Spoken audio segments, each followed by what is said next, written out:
예, 할렐루야. 예, 하나님의 사랑과 평강이 함께 하시길 예수님의 이름으로 축원합니다. 예, 말씀의 제목 고난당하는 자 기도할 것이요 라는 제목으로 함께 말씀을 나누도록 하겠습니다. 이 야고보 사도의 무릎은요, 오랜 기도로 낙타의 무릎처럼 되었다고 해요. 얼마나 기도를 많이 했으면 이렇듯 그 낙타의 무릎처럼 그렇게 되었을까요? 그가 기도에 수많은 응답을 받지 못했다면 우리 성도들에게 고난당할 때 기도하라고 어떻게 말할 수 있겠어요? 그가 경험을 했기 때문에 그가 이렇게 권면할 수 있었을 것입니다. 오늘 우리는 이 본문을 통해서 다시 한번 기도에 대해서 배우고 또 실제 우리 기도 생활에 변화가 일어나길 간절히 소원합니다. 모든 인간은 고난당하기 싫어해요. 괴로움을 피하고 싶은 본능이 있습니다. 그러나 이 세상에 인생을 살아가면서 환난과 시험과 고난을 겪지 아니하고 사는 사람은 아마 한 사람도 없을 거예요. 누구나 인생을 살아가면서 원치 않지만 크고 작은 그런 고난은 평생 만나게 될 것입니다. 우리가 피한다고 피할 수 있는 것이 아니잖아요. 나는 올바로 살았음에도 불구하고 우리 환경이 또 이 세상이 우리로 하여금 이렇게 작고 큰 그런 고난을 당하게 합니다. 그래서 이 세상이 참 고해와 같은 세상이다라고 말합니다. 그만큼 이 세상 살아가기가 그렇게 힘들다라는 거예요. 그래서 사람들은 참 세상 살기가 참 힘들어요 이런 말들을 참 많이 합니다. 그런데 이 야고보 사도는 너희 중에 고난당하는 자가 있느냐? 저는 기도할 것이요 13절 이렇게 권면했어요. 왜요? 이렇게 이 세상은 고난을 당하며 사는 세상이라는 거예요. 그러니까 그 누구든지 다 고난을 당할 때 뭐예요? 우리 하나님께 기도하라 이거예요. 절망이라 생각했던 고난을 기도하면 하나님께서 함께 하시고 또 하나님께서 고난을 이겨낼 수 있게 도와주십니다. 우리가 힘으로 능으로 할 수 없는, 이길 수 없는 그런 고난을 우리 주님이 함께 하셔서 능히 주님의 능력으로 주님의 권능으로 그것을 이기게 하시고 승리하게 하십니다. 여러분, 우리가 살아갈 때 우리가 힘든 것은 왜 힘듭니까? 우리가 그 고난을 감당하기 힘들기 때문에 힘듭니다. 그런데 그러기 때문에 우리는 나의 힘이 되신 여호와 하나님을 의지해야 합니다. 그 하나님께 기도하고 맡겨야 됩니다. 여러분, 기도라는 것은 대화입니다. 사람과 사람 사이에 대화를 하듯이 하나님과 나와 사이에도 대화를 하는 것입니다. 우리 하나님이 그렇다면 우리의 형편을 모르실까요? 그렇지 않다라는 거예요. 우리 형편을 다 아시고 계십니다. 그럼에도 불구하고 우리는 하나님께 낱낱이 하나님께 말씀드리라 이겁니다. 그러면 하나님께서 들으시고 우리 하나님께서 우리에게 어떤 때는 위로의 말씀을 주시고 어떤 때는 격려의 말씀을 주시고 어떤 때는 또 내가 이해 못했던 일들을 이해하게 하시고 또 어떤 때는 지혜를 주시고 어떤 때는 또 새 힘을 주시고 어떤 때는 또 은혜를 부어주십니다. 우리가 그래서 하나님이 함께 하시는 그 은혜를 누리며 우리가 하나님이 주시는 지혜로 이 세상을 살아갈 때에 고난을 이기고 살아갈 수 있기 때문에 우리는 좀 더욱더 하나님께 기도하며 살아가야 한다는 것입니다. 그런데요, 여러분, 우리가 다른 사람이 기도하는 것도 기도해 주는 것도 은혜이지만 그러나 본인이 살아계신 하나님 앞에 기도할 때 고난은 해결하는 그런 열쇠가 된다라는 것입니다. 시련이 닥치면 그래서 기도의 무릎을 꿇어야 합니다.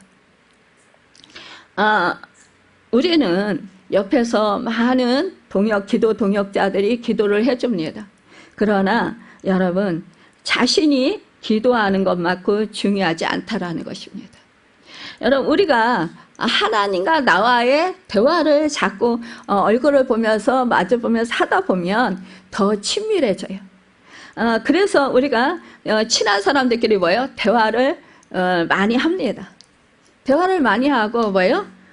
서로가 관계가 친밀해지고 서로 속사정을 너무 더 잘 알게 되고 또 상대방을 더 잘 이해하게 됩니다. 그리고 더 친근감이 가고 더 마음이 더 끌리고 더 사랑하게 됩니다.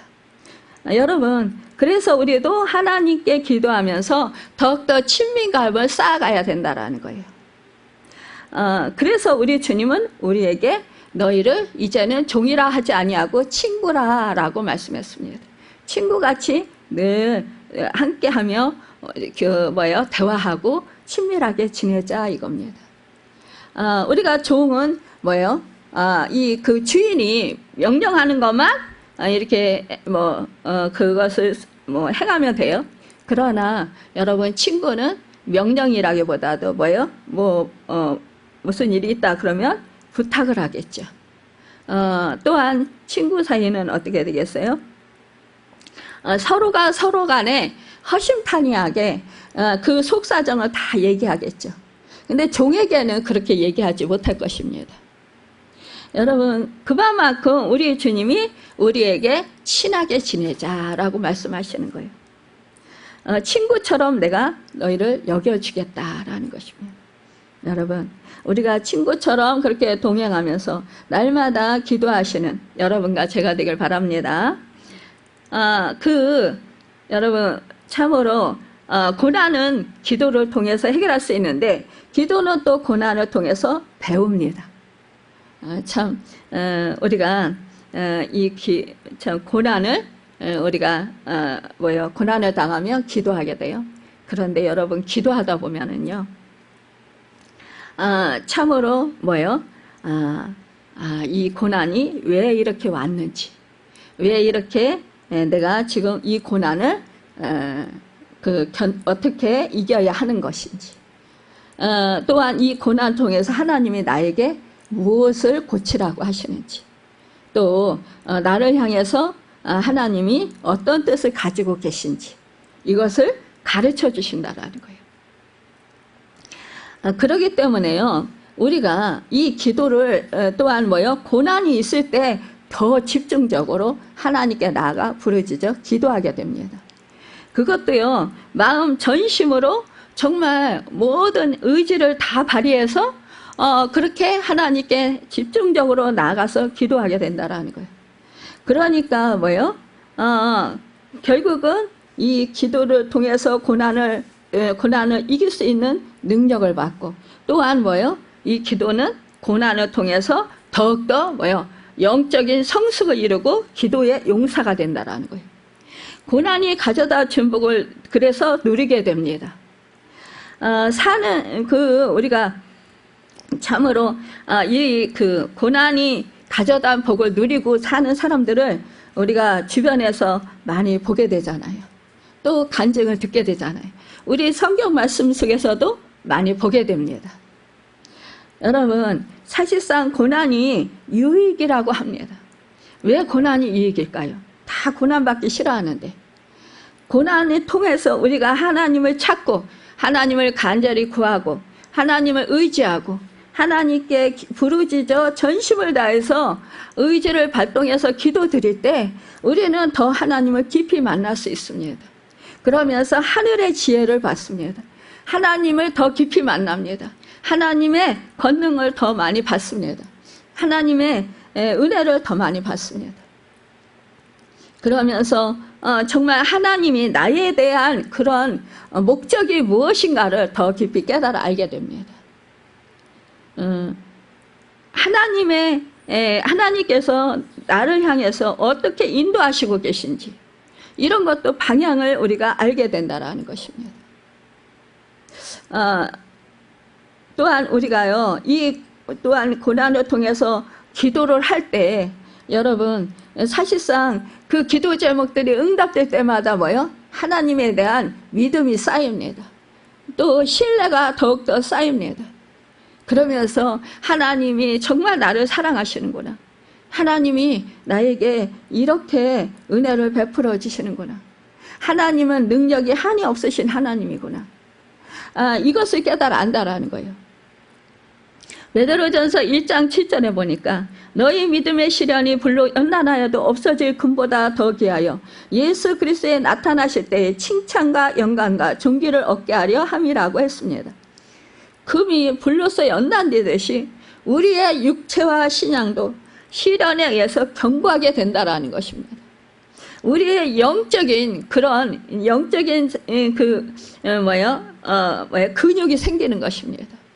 영적으로 더욱더 건강해지고 영적으로 더욱더 활력이 생깁니다. 힘이 생깁니다. 여러분, 영적으로 더욱더 강한 사람이 됩니다. 하나님의 강한 군사가 됩니다.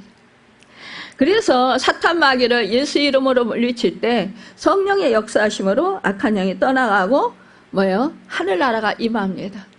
여러분, 새 생명이 살아납니다. 기도할 때 성령님께서 속사람을 더욱더 강건케 붙들어 주십니다. 우리 감정은 아주 작은 사소한 말 한마디에도 종일 나를 격동시킬 때가 있으실 것입니다. 기도는 사소한 것을 사소하게 여기도록 마음을 지켜주십니다. 여러분, 우리가 사소한 말 한마디, 사람들의 사소한 그런 표정 하나, 이런 거에 우리가 마음이 상할 때가 있어요. 그런데요, 이러한 것은요, 내가 기도해서 성령이 충만하면 여러분 아무렇지도 않습니다. 그냥 긍휼히 여기게 됩니다. 그냥 사랑하는 마음, 안타까운 마음, 또 너그러운 마음이 생깁니다. 넓은 마음이 생깁니다. 관용하는 마음이 생깁니다. 여러분, 이것이 바로 주님의 성품입니다. 주님의 마음입니다. 주님의 마음을 소유하게 된다는 거예요. 우리는 궁극적인 목적이 뭡니까? 주님의 마음, 주님의 성품을 담는 것입니다. 우리는 큰 집에만 눌리는 것이 아닙니다. 이렇게 하찮은, 얼마나 하찮은 일에 걸려 넘어집니까? 수시로 내가 사랑하는 가정 안에서도, 가족 간에서도, 내가 사랑하는 사람, 정말 나를 낳아주고 나를 길러준 부모에게도 우리가 마음이 상할 때가 있잖아요. 여러분, 그 부모의 희생과 사랑을 몰라서가 아닙니다. 그런 말 한마디, 행동 하나하나, 이것이 우리의 마음을 상하게 할 때가 있다는 것이에요. 그런데 이 상한 마음을 여러분, 우리가 정말 안정된 마음, 평안한 마음, 또 불쌍히 여기는 마음, 긍휼히 여기는 마음, 안타까이 여기는 마음, 도와주고 싶은 마음, 그런 마음이 들려면 우리는 기도해야 된다는 것입니다.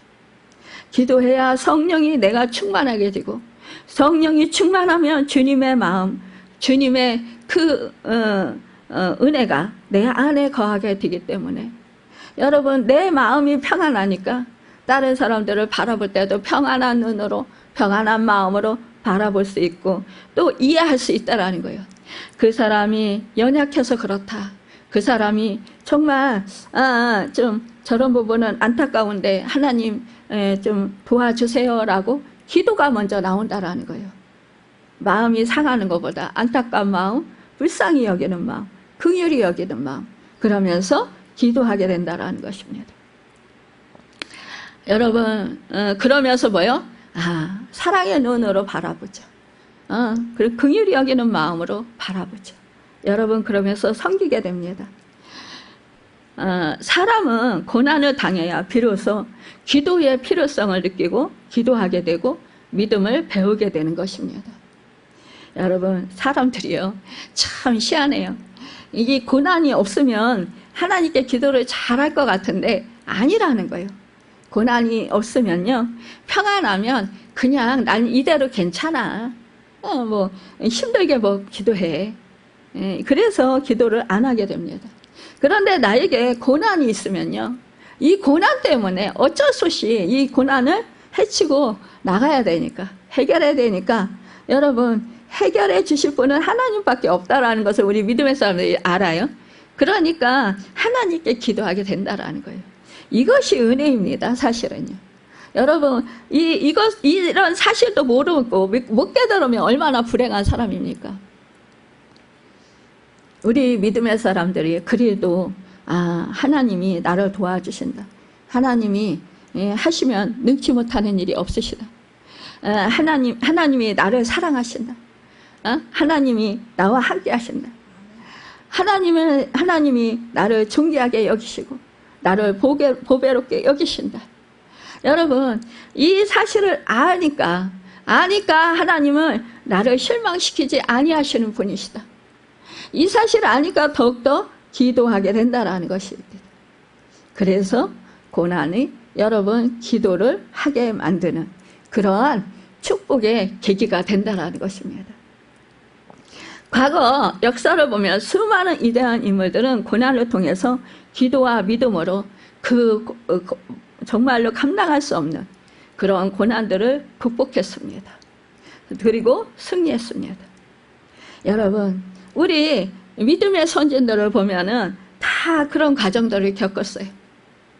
그렇기 때문에 나만 특별히 지금 고난을 당한다, 억울하다, 너무 힘들어서 못 견디겠다, 여러분 이렇게 한탄하시지 마시고 하나님의 선하신 뜻이 있다. 하나님은 가장 나에게 좋은 것을 주시기를 기뻐하시는 하나님이기 때문에 그 하나님이 이 고난도 허락하셨는데 이 고난을 통해서 분명히 하나님께서 영광을 받으시기에 합당하도록 나를 인도하신다. 여러분 이렇게 생각하시면 그 고난을 기꺼이 받아들이고 여러분 그 하나님의 그 영광 받으시기에 합당하도록 내가 하나님의 뜻 안에서 세워갈 수 있도록 그렇게 여러분 힘쓰게 된다라는 것입니다. 영국의 목사와 문학가였던 존 버년, 우리 너무 잘 알잖아요. 이 존 버년이 천류역정을 썼잖아요.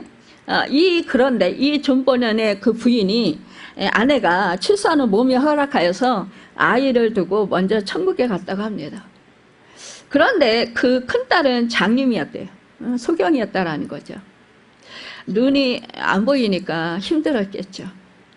우리가 사실은 내 자신이 아픈 게 낫지 자식이 아픈 거는 부모가 참 많이 힘들어요. 더 고통스러워요.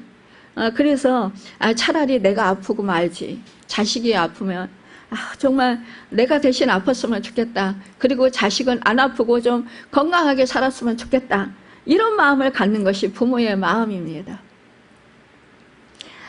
이 존 버넌이 복음을 전하다가 영국 앙실에 잡혀서 감옥에 갇혔을 때 자녀들로 인해서 심적인 고통이 이루 말할 수 없었다라는 거예요. 자기 자식들이 얼마나 고통을 많이 받을까. 엄마도 없이 아빠도 없이 살아가는 게 얼마나 힘들까. 이 생각을 하면 너무너무 가슴이 무너졌겠죠. 마음이 무너졌겠죠. 너무너무 힘들었겠죠. 그래서 감옥에서 울부짖어 기도하고 부르짖다가 하나님의 음성을 듣게 됩니다. 내 은혜가 내게 족하도다. 그 말씀을 통해서 그가 깨달아 쓴 책이 바로 천류역정입니다. 그가 만약에 감옥에 들어가지 않았으면 성경 다음으로 가장 많이 읽혀진 천류역정이라는 책을 기록하지 못했을 것입니다. 여러분, 우리가 이러한 경우를 참 많이 봅니다. 사도 바울도 정말 복음을 전하다가 감옥에 갇혔어요. 결국 감옥에 갇혀서 그 신약 성경의 반을 그가 편지로 썼잖아요. 왜요? 그 성도들을 만나고 싶은데 갈 수가 없으니까. 복음을 전하고 싶은데 전할 수가 없으니까.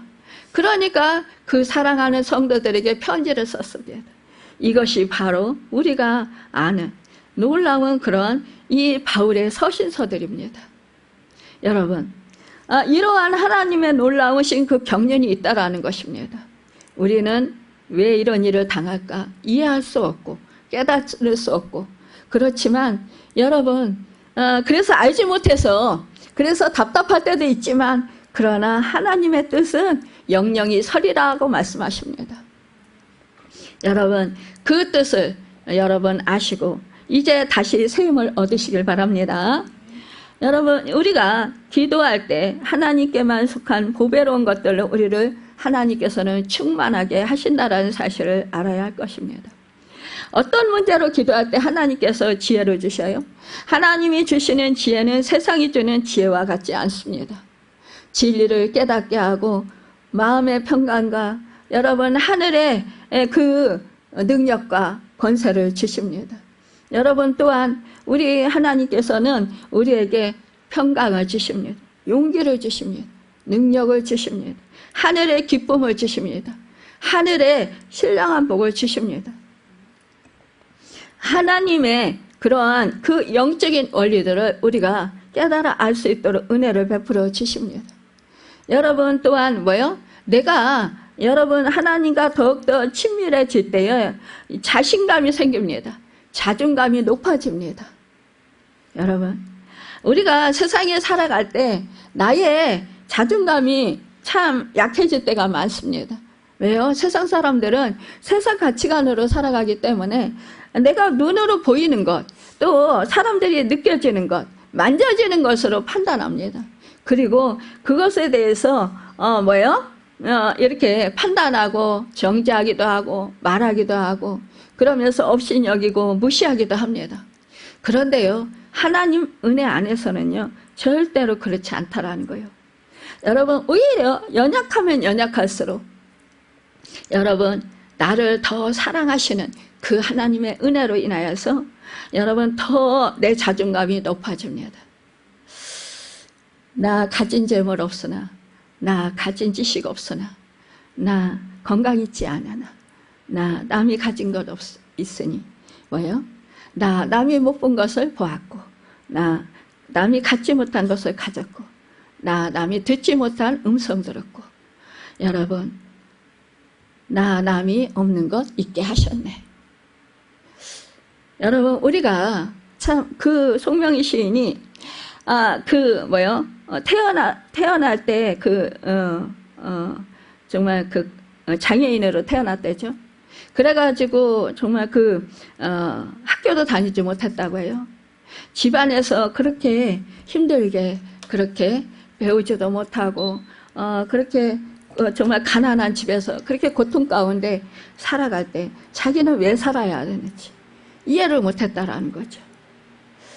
너무너무 처절하게 나는 이 세상에 태어나지 않았어야 하는데 왜 태어났을까? 그러면서 너무너무 고통을 많이 받았다라는 거죠. 그런데 여러분 하나님을 알게 되고 하나님께 기도했다라는 거예요. 왜 하나님 나는 이 세상에 태어났습니까? 남들처럼 건강한 모습으로 태어나서 정말 남이 그렇게 공부하고 뛰어놀고 하고 싶은 거 다 하고 이렇게 살면 얼마나 좋았겠어요. 그런데 하나님 나는 왜 장애인으로 태어나서 왜 이렇게 가난한 집에 태어나서 왜 이렇게 고통을 많이 받아야 됩니까? 라고 하나님께 기도할 때에 하나님이 정말로 글자를 알게 하셨고 그래서 공부를 하게 하셨고 결국 그가 이 시를 쓰게 됐다라는 거예요. 처음에는 이해가 안 됐다라는 거예요. 아니 공평하신 하나님? 어떻게 하나님이 공평해요? 나같이 이런 고통을 당하는 사람이 무슨 공평하다고 할 수 있어요 하나님? 하고 하나님께 대들었다라는 거죠. 따졌다라는 거죠. 누구나 그런 실정이 되면 그런 상황이 되면 그럴 수 있을 거예요.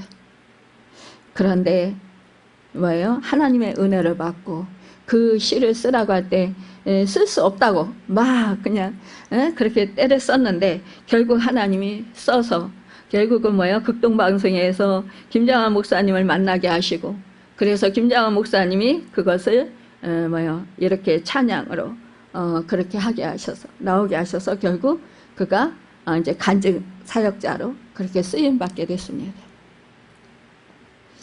그래서 수많은 정말 공평하지 못해요 하나님 나 이런 고통 속에서 사는 것, 이 고난 속에서 사는 것, 이 환난 속에서 사는 것, 나 이해할 수 없어요. 몸부림치면서 통곡하고 울고 정말 가슴 답답해하고 힘들어하는 그런 사람들에게 얼마나 큰 위로가 되었습니까? 얼마나 큰 힘이 되었습니까? 얼마나 큰 도전이 되었습니까? 제가 오늘 아침에 예배 준비하러 준비하면서 그 찬양이 자꾸 내 속에서 흘러나와요. 제 속에서. 저도 예전에 그렇게 아프고 그렇게 힘이 없을 때 이 찬양을 가사를 생각하면서 부르면서 눈물 참 많이 흘렸어요. 그래, 공평하신 하나님. 저도 이해가 안 갔어요. 왜 나한테 이러한 고난이, 왜 하나님 이런 환난이, 정말 꿈에도 생각 못했던 이러한 일들이, 내 인생 속에는 그러한 일들이 없으리라고 생각했는데, 누구든지 다 그렇잖아요. 내 인생 속에는 그러한 고난은 없을 거야. 그냥 이대로 그래도 평안히 살 수 있을 거야 라고 생각합니다. 그럼에도 불구하고 뭐예요? 건강하고 활기차고 내가 그렇게 내 마음대로 움직이면서 살 때는, 그런데도 만족함이 그렇게 많지 않았어요. 그런데 이 모든 그 건강을 잃고 내 힘으로 내 스스로 숨도 못 쉴 정도가 될 때 정말 야, 내 인생이 어떻게 이 정도가 될 수 있을까? 너무너무 절망적이었어요. 그러나 그때에 정말 살아계신 역사하시는 하나님을 바라보고 하나님만이 치료자시고 하나님만이 나를 구원하실 수 있고 하나님만이 나를 고치시는 하나님이시고 나를 새롭게 하시는 하나님이시고 나로 하여금 하나님께서 영광을 받으시기 합당하도록 하나님께서 은혜를 베풀어 주시기로 작정하셨구나라는 생각이 들었어요. 그래서 이제는 하나님께만 내가 매달려야 되겠다. 하나님께만 내가 올인해야 되겠다라는 생각이었어요. 그리고 그때 당시에 이 세상의 것이 다 헛되고 헛되다라는 것을 깨달아 알게 하셨어요. 내가 잡을 수 있는 것, 내가 붙들을 수 있는 것, 내가 지킬 수 있는 건 아무것도 없다라는 것을 가슴 절절히 뼛속 깊이 정말 처절하게 그렇게 깨닫고 경험했습니다. 그러면서 이제 내가 이 헛되고 헛된 것, 정말 바람과 같이 잡으려고 아무리 애써도 잡을 수 없는 것, 내가 이것을 위해서 내가 헛되게 그렇게 내 인생을 허비하면서 살 것이 아니라 이제 남은 생 정말 영원토록 남을 수 있는 것, 정말 나에게 참된 복, 나에게 영원한 것을 내가 붙들고 살아야 되겠다. 그렇게 결단을 하게 됐습니다. 그럴 때 그때부터 이제 제가 하나님께 이제는 살아가면서 내가 하나님을 위한 삶을 살겠습니다 라고 결단했어요. 제가 뭐 해봤자 얼마나 하겠어요. 하나님이 고쳐주시면 정말 저 같은 이러한 고통 속에 사는 사람들 찾아다니면서 위로해주고 신학 공부해서 전도사가 돼서 그들을 찾아가서 기도해 주겠습니다 라고 서원했어요. 여러분, 이 치료받는 과정은 녹록하지 않아요. 그렇게 몸이 다 망가졌기 때문에 하나님이 하나하나 아주 그 세밀하게 치료하시는 과정, 그 과정이 오랜 세월 걸렸어요. 여러분, 몸이 건강할 때는요, 내가 건강 잃을 것이라고 하는 거는 꿈에도 생각 못 하잖아요. 그런데 이 건강 잃어버리는 거는요, 한순간이더라고요. 한순간에 무너져 버렸어요. 한순간에 무너지니까 다시 이렇게 회복시키기는 정말 몇십 년 걸리는 거예요. 우리 딸이 100일대에서부터 이 병이 시작됐는데 지금 우리 딸이 지금 41살입니다. 우리나라 나이로. 그러면은 40년이 됐어요. 제가 지금도 하나님이 치료하셨지만 온전치 못한 부분이 많이 있잖아요. 여러분, 한번 건강 잃어버리면 이렇게 회복되기가 너무너무 힘들다라는 거예요. 그러니까 건강할 때 건강 지키라는 것입니다. 건강할 때 정말 내가 몸에 안 좋은 거 되신 대로 절제하면서 먹지 말고, 또 내가 운동하고 또 뭐요?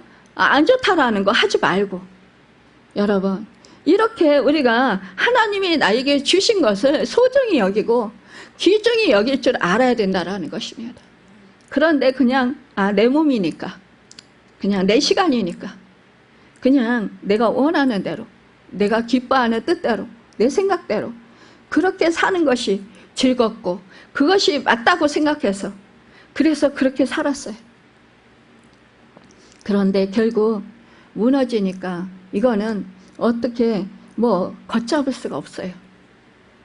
여러분, 그런데 저는 지금 너무너무 감사한 것은 그 고난 때문에 어찌됐든 간에 죽을 고비는 수많이 겪었지만, 그러나 여러분 이제 주님을 만나 새로운 인생을 살게 되었고 하나님의 은혜 속에서 살게 된 것, 이것이 저는 큰 복이라고 생각합니다. 그리고 하나님의 놀라우신 저는 축복이라고 생각을 해요. 여러분, 우리가 이렇게 고난을 통해서 하나님의 그 뜻, 하나님의 마음을 알게 된다는 거예요. 하나님 본심. 여러분, 제가 만약에 정말 그런 고난이 없었다면 저도 어리석어서 계속적으로 세상이 좋아요, 세상 것이 좋아요 이러면서 믿음 생활하면서도 자꾸만 그런 것을 쫓아서 살았을 거예요. 그런데 이런 고난을 통해서 아무것도 할 수 없는 그런 상황으로 만들어 놓으셨는데, 그런데요, 그 고난 가운데서 하나님을 찾다 보니까, 하나님을 만나니까 정말 새로운 세상이 열렸어요. 새로운 세계가 열렸습니다. 이것은 하나님을 아는 지혜와 지식이 커지게 되었다라는 거예요. 하나님의 능력으로 사는 법을 배우게 됐습니다. 하나님의 은혜로 안에서 사는 법을 배우게 됐다라는 것입니다. 하나님의 말씀으로 사는 법을 배우게 됐어요. 여러분, 이것이 바로 저에게는 어떤 것과도 바꿀 수 없는 큰 축복이었다라는 것입니다. 여러분, 고난을 통해야 성도는 성숙하게 되고 깨어지고 헌신된 하나님의 사람이 될 수 있습니다. 오직 고난을 통해야 여러분 통해서만 옛 허물을 벗어버리고 변화되고 깊이 있고 이해력이 많고 성숙된 사람으로 다시 태어나게 되는 것입니다. 시편 119편 67절에는 고난당하기 전에는 내가 그릇 행하였더니 이제는 주의 말씀을 지키나이다 라고 고백했습니다. 이 시인도 여러분 고난을 당했다라는 거예요. 고난을 당하고 보니까 그전에는 내 마음대로, 내 뜻대로, 내 생각대로, 내가 원하는 대로 세상 가치관에 따라서 살았는데, 결국은 이 고난을 통해서 내가 하나님을 찾고 하나님의 말씀을 의지하고 하나님의 말씀에 순종하고 살다 보니까 내가 하나님의 말씀을 지켰네, 하나님의 능력을 소유하게 됐네, 하나님의 은혜를 경험하게 됐네, 하나님의 역사하신 은혜를 보게 됐네, 하나님의 크신 은혜, 하나님의 축복을 경험하게 됐다라는 거예요. 여러분, 이것이 우리에게는 진정한 하나님의 자녀의 축복이라는 것입니다. 이것이 바로 하나님의 백성들, 하늘에 속한 시민권자들, 하나님께서 사랑하는 자들에게 주시고자 하시는 진정한 축복이라는 것입니다. 시편 119편 71절에는 고난당한 것이 내게 유익이라 이로 인하여 내가 주의 율례를 배우게 되었나이다 라고 말씀하고 있습니다. 고난 전에는 하나님의 말씀도 지키지 아니하고 하나님의 법도 배우지 아니하였는데, 고난 후에는 깨어지고 회개하고 순종하여 하나님의 사람으로 변화된다라는 것입니다. 여러분, 이것이 우리에게 은혜라는 거예요. 우리가요, 내 자신을 잘 아는 것 같지만 천만에요, 나 자신 정말 몰라요. 여러분, 내 허물도 모르고요, 내 죄악도 모르고요, 내 지금 성품도 내가 아는 것 같지만 내 성품도 제대로 몰라요. 하나님을 정말 인격적으로 깊이 만나고 성령의 충만함을 받아서 나의 성품을 하나님이 조명해 주시면 그때서야 내 본성을 알게 됩니다. 야, 내가 얼마나 정말 죄악이 너무나 얼마나 컸던가, 얼마나 내 허물이 많았던가, 내가 착각하고 살았구나, 이것을 깨달아 안다는 거예요. 그래서 내가 선한 것이 없구나, 내 속에는 정말 더러운 것뿐이구나, 이것을 절절히 깨달아 합니다. 그래서 남을 정죄하지 못합니다. 남을 우습게 보지 못합니다. 남을 비난하지 못합니다. 남을 업신여기지 못합니다. 왜요? 나도 그렇기 때문에 그렇다는 거예요. 오히려 그래요. 저 사람이 나보다 나라고 말할 수 있습니다. 베드로전서 2장 20절에 오직 선을 행함으로 고난을 받고 참으면 이는 하나님 앞에 아름다우니라 라고 말씀했습니다. 자신의 허물로 인한 고난은 유익이 없으나 성도가 받는 고난은 하나님을 간절히 찾게 한다고 호세아서 5장 15절에 말씀했어요. 여러분, 굳건하게 믿음으로 서게 한다라고 데살로니가전서 3장 3절에서 말씀했습니다. 이는 예수 그리스도를 닮아가는 과정이라고 데살로니가전서 2장 6절에 말씀합니다. 마태복음 10장 34절에 주를 위한 고난이라고 말씀합니다. 여러분, 이 고난이 어찌 나에게 유익이 되지 않겠습니까? 어찌 나에게요, 여러분, 축복이 아닐 수 있겠습니까? 그래서 베드로전서 4장 12절에서 13절에 이렇게 말씀합니다. 사랑하는 자들아, 너희를 시련하라고 오는 불시험을 이상한 일 당하는 것 같이 이상히 여기지 말고 오직 너희가 그리스도의 고난에 참여하는 것으로 즐거워하라. 이는 그의 영광을 나타내실 때에 너희를 즐거워하고 기뻐하게 하려 하심이라고 말씀하고 있습니다. 여러분, 고난 당할 때 너무 힘들잖아요. 근데 어떻게 즐거워할 수 있겠어요? 그런데 이 베드로 사도는요, 여러분, 즐거워하라고 하잖아요. 고난에 참여하는 것을. 이상히 여기지 말라고 하잖아요. 왜요? 하나님의 뜻이, 여러분, 그 고난을 허락하셨기 때문에 그렇습니다. 하나님의 뜻 안에 있는 것은 모든 것이 합력해서 선을 이루어지십니다. 하나님은 나를 나보다 더 잘하시고 나를 더욱더 하나님의 백성으로서, 하나님의 자녀로서 더욱더 존귀한 자로, 하나님이 기뻐하시는 하나님의 자녀로 성숙된 그런 하나님의 축복의 사람으로 주님을 닮은 제자로 살아가도록 이끄신다는 것입니다. 여러분, 그렇기 때문에 기뻐하라는 거예요. 그래서 여러분, 우리 하나님의 본심, 그것을 알 때 우리는 정말로 그 시험, 환난을 오히려 기뻐하고 감사하고 더욱더 소망을 가지고 기대합니다. 이것을 통해서 하나님이 나의 인격을 빚으시고 이것을 통해서 하나님이 분명히 더 좋은 것으로 바꿔주실 거예요. 하나님께서 기뻐하시는 모습으로, 내가 주님의 형상을 이루는 사람으로, 주님의 성품을 닮은 사람으로, 풍성한 그러한 열매를 맺는 사람으로 그렇게 나를 하나님께서 인도하시고 축복하실 거예요. 여러분, 온전한 그런 주님을 닮은 인격을 갖춘 그런 사람이 되는 것, 이것이 우리 그리스도인들이 추구해야 할 목표입니다. 여러분, 그 은혜가 우리에게 있게 된다라는 거예요. 여러분, 기도는요, 두 번째로 하나님의 응답을 약속하신 것입니다. 인생의 작은 시련들은 우리 힘으로 어떻게 그냥 애를 써서 이겨낼 수 있을 것 같다라고 생각을 합니다. 그런데요, 큰 환난도 있잖아요. 그런데 여러분, 작은 시련도요, 우리 힘으로 능으로 사실은 못 이길 때가 너무나 많아요. 우리가요, 그 마음이 상하잖아요. 그러면 사소한 한마디 들었잖아요. 그러면 그게 뭐예요? 하루 종일 가잖아요. 이거 여러분, 예수를 믿는 사람, 우리 은혜를 받은 사람들은 이거 막 없애려고 얼마나 노력을 해요.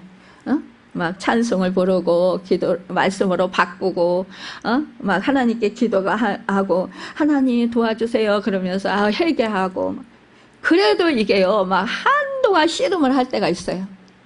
이럴 때 뭐요? 야 이거 정말 이런 사소한 생각 하나도 내 마음대로 내 생각대로 못하는구나 이거를 깨달아 알아요. 그래서 나는 정말 연약한 존재구나. 나는 내가 할 수 있는 게 아무것도 없구나 이걸 깨달아 알아요. 그러니까 뭐요? 야 나는 주님이 아니면 주님의 능력 아니면 성령님이 나를 안 도와주시면 난 살 수가 없는 존재구나. 이걸 깨달으니까요 더 주님을 의지하게 돼요. 주님이 도와주셔야 돼요. 내 속에는 정말 힘이 없어요. 능력이 없어요. 그러니까 뭐요? 내 안에 함께 알고 계신 예수 그리스도 정말 주님의 능력이 필요해요. 주님의 마음이 필요해요. 주님의 사랑이 필요해요. 주님의 은혜가 필요해요. 그러면서 여러분 고백을 하는 거예요. 그러면서 의지하는 거예요. 그래서 제가 사는 것은 내 힘으로 사는 것이 아니라 주님의 은혜로 삽니다. 그래서 나의 나된 것은 주님의 은혜입니다 라고 고백하는 거예요. 아무리 작고 큰일이라 할지라도 내 힘으로 내 능력으로 살 수 없습니다. 주님이 도와주시지 아니하시면 주님의 능력이 아니면 나는 살 수 없습니다 라고 고백하게 된다는 거예요. 여러분 이것이 우리에게 은혜입니다. 그래서 늘 주님이 도와주셔서 나는 이만큼이라도 살 수 있는 것입니다. 그래서 감사합니다. 여러분 이것이 우리에게 큰 은혜인 줄 믿습니다. 시편 50편 15절에 보니까 한란날에 나를 부르라 내가 너를 건지리니 내가 나를 영화롭게 하리로다 라고 말씀했습니다. 여러분 이것은 약속의 말씀이에요. 분명히 말씀했어요. 한란날에 나를 부르라.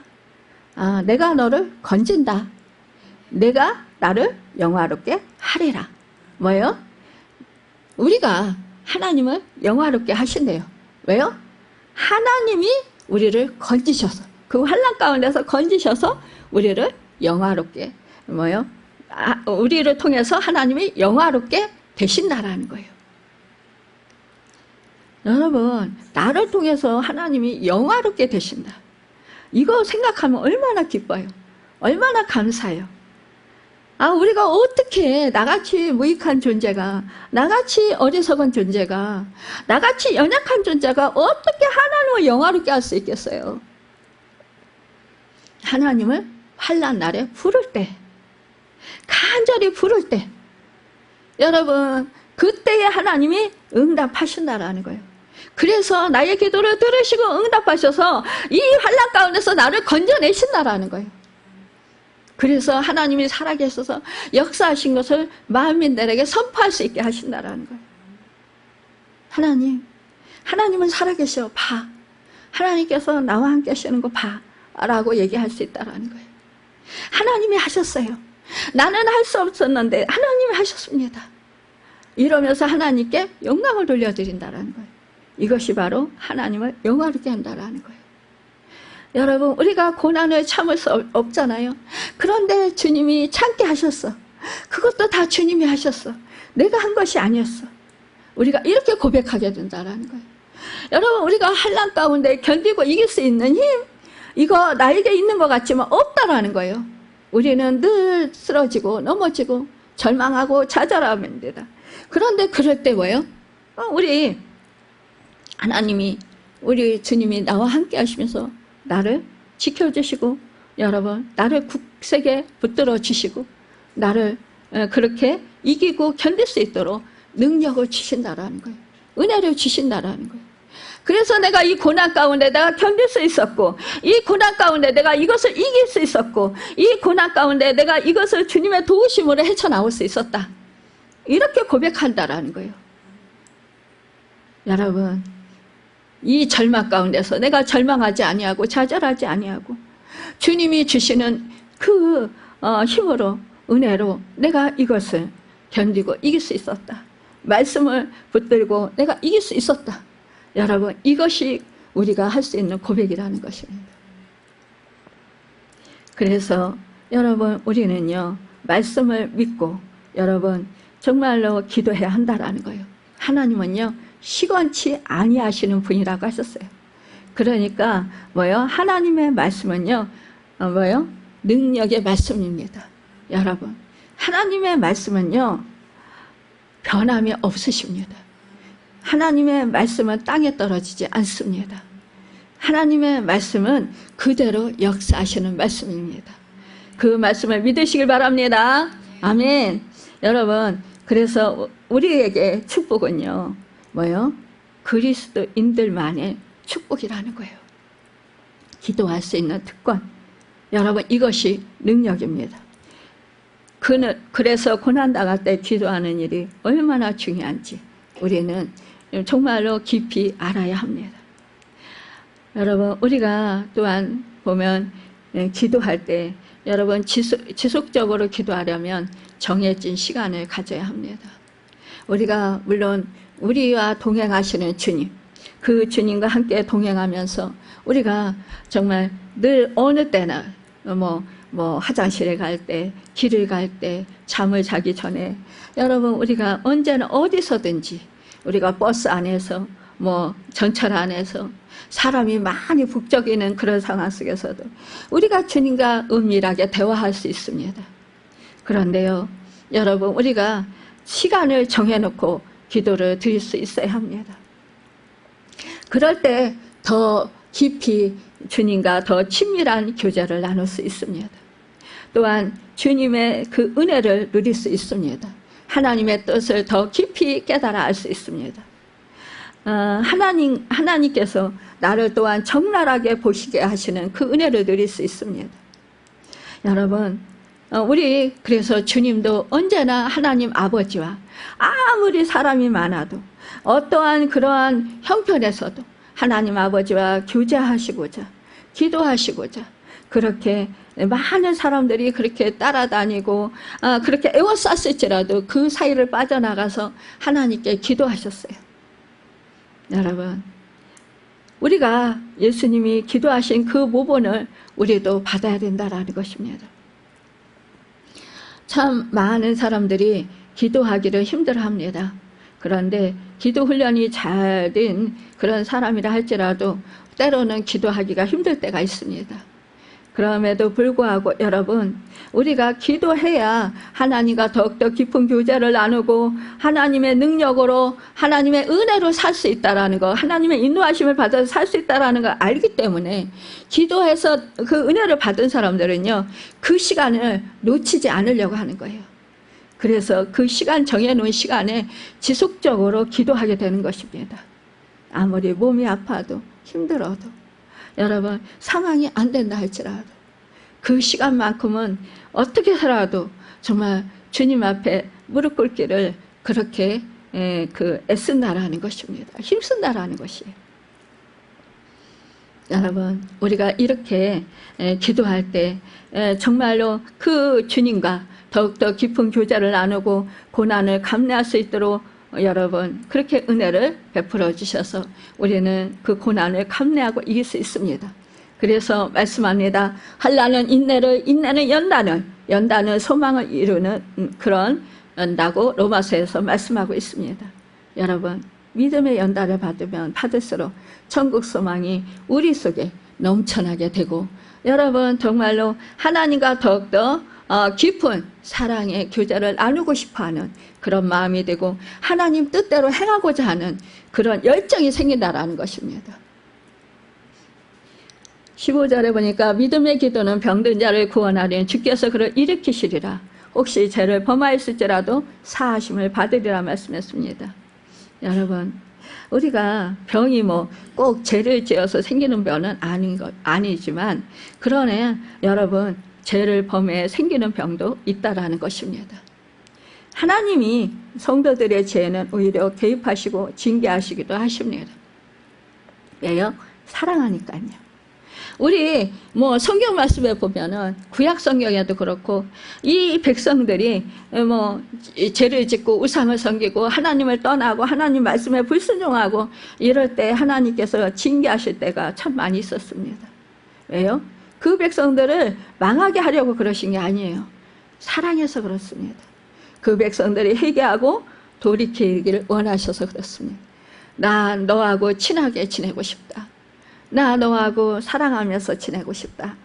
하나님은 이렇게 하나님의 자녀들로서 너희를 존귀하게 하고 싶다. 이렇게 해서 그들을 징계하신 것입니다. 여러분, 하나님의 마음, 본심을 아시길 바랍니다.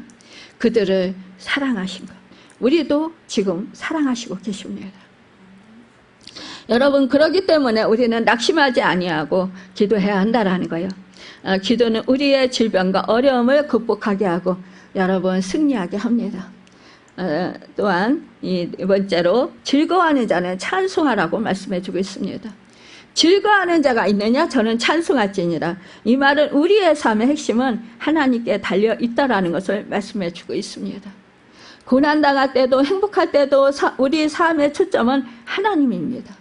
골로새서 3장 16절에 17절에 보면 시와 찬미와 신령한 노래를 부르며 마음의 감사함으로 하나님을 찬양하고 또 무엇을 하든지 말에나 일에나 다 주 예수의 이름으로 하고 그를 힘입어 하나님 아버지께 감사하라고 말씀하셨듯이 찬송은 감사의 표현입니다. 감사와 찬송은 우리 기독교인들이 삶의 여러 가지 사건에 부딪힐 때 행해야 할 성도의 의무라는 것입니다. 구원받은 성도의 삶은 감사와 찬송이 넘쳐나야 돼. 여러분, 기도가 안 될 때 찬송하세요. 찬송하면 곡조 있는 가사가 되어서 여러분 그 가사가 기도 내용이 됩니다. 또한 어떤 때는 이 가사 내용이 성령이 나에게 말씀하시는 그 음성으로 들립니다. 여러분, 그래서 교제가 더 친밀하게 됩니다. 또한 이 찬송을 부르다 보면 그 성령의 역사하심으로 말미암아 하나님의 임재 속에 깊이 들어가게 됩니다. 그래서 깊은 기도를 할 수 있습니다. 여러분, 하나님은 찬송을 기쁘게 받으시는 분이십니다. 참 기뻐하셔요. 그래서 우리가 찬송해야 한다라는 것입니다. 감사와 찬송은 하나님이 주시는 더 큰 축복을 그래서 가져옵니다. 그러므로 성도는 말에나 일에나 그리스도의 힘입어 감사해야 한다라는 것이에요. 또한 모든 일에 감사 찬송을 드려야 한다라는 것입니다. 어떤 성도님들은 고난당할 때는 기도하는데 좋은 일이 있으면 하나님을 찬양하고 감사하는 일을 안타깝게 또 잊어버리는 경우가 있어요. 여러분, 그러나 어떤 상황에서도 우리는 우리의 존재의 중심이 되시는 하나님을 찬송하고 감사하시길 바랍니다. 여러분, 고난당할 때 하나님께 기도하며 즐거워할 때는 하나님을 찬양하는 여러분과 제가 되길 바랍니다. 다섯 번째로 병든 자는 교회의 지도자를 정하여 그들의 기도를 받으라고 했어요. 여러분, 14절을 보면 말씀하니 너희 중에 병든 자가 있는 그는 교회의 장로를 청할 것이요 그들은 주의 이름으로 기름을 바르며 그를 위하여 기도할지니라 라고 말씀했습니다. 여러분, 여러 고난이 있지만 육체의 질병으로 인한 고난만큼 또한 힘든 고난이 없을 것입니다. 질병은요 누구에게나 찾아와요. 뭐 나라고 뭐 나는 건강하게만 산다 이렇게 생각할 수 없다는 거예요. 아무도 자신의 건강을 장담할 수 없어요. 병이 들면 우선 본인이 기도해야 해요. 그 다음 할 일은 기도 부탁을 하는 것입니다. 이 기도의 부탁을 중보의 기도라고 합니다. 여러분, 이것이 중보기도의 능력일 수 있습니다. 교회의 장로들을 주의 이름으로 기름을 바르며 위하여 기도할지 청하여 이렇게 하라고 기도하라고 그랬잖아요. 누가 교회의 장로냐? 오늘날로 말하면 목사와 장로 그리고 교회의 지도자들이라고 말할 수 있어요. 그러니까 권사님들 또 지역장, 구역장 이런 사람들. 우리 장로님들의 사역 중에서 중요한 부분은 환난 중에 있는 자들을 찾아서 기도해 주는 일이에요. 이런 사람들은 여러분. 그러니까 우리가 정말 이렇게 기도를 할 때 설아서 역사하실 하나님의 역사를 보게 됩니다. 하나님의 놀라우신 은혜의 축복을 경험하게 돼요. 우리가 많이 경험했잖아요. 여러분, 우리 교회는 이것을 참으로 열심히 해서 너무나 감사합니다. 고난 당하는 자를 위해서 함께 기도하는 것을 중보기도인데, 남을 위해서 기도한다고 하는 것은 마치 아브라함에게 복의 근원이 되게 하신 것처럼 우리에게 기도의 복을 준다라는 것이에요. 그러니까 하나님께서는 아브라함을 축복하신 사람을 축복하시고 저주하는 사람에게는 저주하리라고 말씀했어요. 그러니까 중보기도라고 하는 것은 이런 의미라는 거예요. 하나님이 나를 축복하니 무슨 기도 제목이라도 가지고 와서 기도할 수 있다라는 거예요. 그러니까 다른 사람을 위해서 기도하면 하나님께서 내 얼굴을 봐서 그 기도를 들어주신다라는 거예요. 하나님이 내 믿음 때문에 다른 사람의 기도 제목을 응답하시니 복의 근원이 되잖아요. 여러분. 그러니까 나는 축복의 통로예요. 여러분, 그러니까 나는 존귀한 자라는 거예요. 베드로전서 2장 9절에 하나님은 우리에게 왕같은 제사장의 신분을 허락하셨다고 말씀했어요. 오직 너희는 택하신 족속의 왕같은 제사장들이요 거룩한 나라요 그의 소유된 백성이니 이는 너희를 어두운 데서 불러내어 그의 귀한 빛에 들어가게 하신 자의 아름다운 덕을 선전하게 하려 하심이라 라고 말씀했어요. 그러므로 우리는 하나님 앞에 직접 나가는 은혜를 입었어요. 언제든지 하나님을 만날 수 있는 특권을 얻게 되었어요. 또한 다른 사람을 위해서 기도하면 하나님께서 들어주시겠다고 약속하셨어요. 여러분과 저는요 모두가 왕같은 제사장들이에요. 여러분, 그래서 중보기도 할 수 있는 자격이 있습니다. 여러분, 구약에서는 제사장들만이 백성들의 죄를 대신해서 짐승을 잡고 백성들을 위해서 중보기도를 했어요. 그러나 이제 예수님께서 십자가에서 세상 죄를 지고 가는 어린 양이 되셔서 십자가에 자기 자신을 희생함으로 제사를 드리셨어요. 이제는 예수님의 이름으로 기도하면 누구든지 중보기도 할 수 있는 특권을 받았어요. 여러분, 그러나요 중보기도는 결코 쉬운 일이 아니에요. 예수님이 자신이 희생제물이 되신 것처럼 자기 희생 없이 중보기도를 할 수가 없어요. 이제 어떤 때는 중보기도 하다가 체율이 와요. 그 사람이 아픈 것 나도 아파요. 그 사람이 마음이 아픈 거 나도 아파요. 막 그 슬픔이 오고 또 막 뭐 통증이 막 오고 또 그 사람이 막 진짜 너무너무 힘들면 그 힘든 거 와요. 막 눌리고 막 어지럽고 뭐 어떤 때는 머리도 아프고 막. 그래서 어떤 사람은 내가 정말 치유의 은사를 받았는데 그 받아놓고 못 사용해요. 왜? 너무 힘들다고, 너무 고통스럽다고. 근데 여러분, 그 사람을 위해서 계속 기도하다 보면요 그 사람도 치유되고 나도 치유돼요. 그러면서 내가 영권을 더 많이 받게 돼요. 그러면서 여러분 점점 나는 더 많은 사람을 중보기도 해줄 수 있고 더 능력의 사람이 될 수 있습니다. 그러다 보면 이제 웬만한 거는 그냥 통과할 수도 있어요. 여러분, 이것이 하나님의 놀라우신 은혜입니다. 여러분, 그래서 우리가 정말 교회에서 이렇게 중보기도를 힘써야 한다는 거예요. 영혼을 위해서 기도하는 일이 너무나 중요하다는 거예요. 여러분, 우리 교회는요 정말 기도의 능력을 믿는 교회인 줄 믿습니다. 아멘. 우리는요 교회를 위해서 또한 기도하고 다른 사람의 기도 제목을 가지고 함께 기도하는 것, 이것이 참으로 놀라우신 축복이라는 거예요. 여러분, 나는 왕같은 제사장이다. 여러분, 그 은혜를 생각하면서요 여러분 중보기도가 얼마나 대단한 것인지 늘 생각하시길 바랍니다. 그래서 기도를 요청하시길 바랍니다. 본문 16절 17절 말씀을 보면은요 우리 다 함께 한 목소리를 합독하겠습니다. 그러므로 너희 죄를 고백하고 병이 낫기를 위하여 서로 기도하라. 의인의 간구는 역사하는 힘이 큰 힘이라. 엘리야는 우리와 성정이 같은 사람이르되 그가 비가 오지 않기를 간절히 기도한즉 3년 6개월 동안 땅에 비가 오지 아니하고 18절 다시 기도하니 하늘이 비를 주고 땅이 열매를 맺었느니라. 아멘. 그렇습니다. 여러분, 이 말씀 그대로 믿으시길 바랍니다. 우리가 기도하면 엘리야의 기도와 같은 능력이 나타난다라는 사실 여러분 경험하셨잖아요. 그 경험을 토대로 날마다 기쁨으로 여러분 중보기도 하시고 감사함으로 하나님께 영광을 돌려드리는 산 증인들이 다 되시길 예수님 바라고 축원합니다. 마태복음 18장에서 너희 중에 두 사람이 땅에서 합심하여 무엇이든지 구하면 하늘에 계신 내 아버지께서 저희를 위하여 이루게 하시리라고 말씀했어요. 하나님은 우리의 중보기도를 통해서 하나님의 뜻을 이 땅에 나타내십니다. 여러분, 이제 우리가 교회와 성도들을 위해서, 죽어가는 귀한 영혼들의 구원을 위해서 중보기도해서 날마다 하나님의 뜻이 우리를 통해서 이루어지고 하나님께서 영광 받으시고 영화롭게 되시는 그 축복의 주인공들이 다 되시길 예수님 바라고 축원합니다. 기도하겠습니다.